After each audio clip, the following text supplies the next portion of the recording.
Chúa Giêsu nhẹ chịu bằng chi tổ chịu bằng tổng bèn can chiến Giêsu mình vua chủ đua ta tạo con diện giảm trái cho mình giảm hiền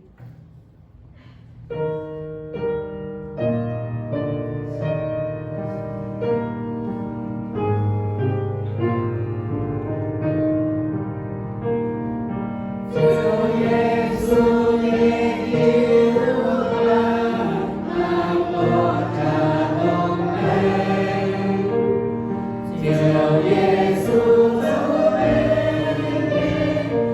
cho kênh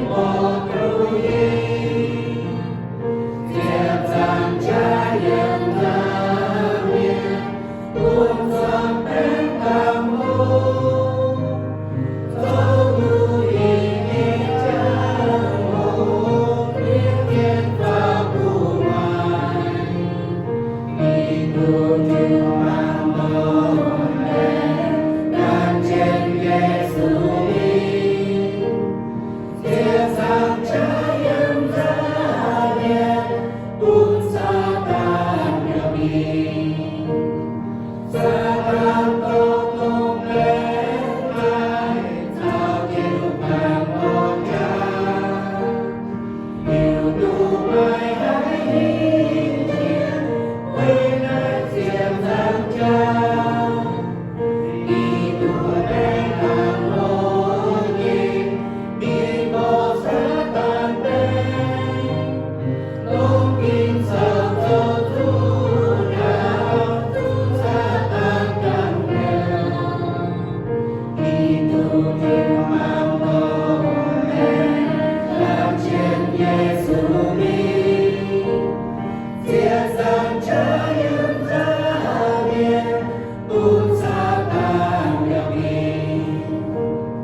Gõ để không bỏ lỡ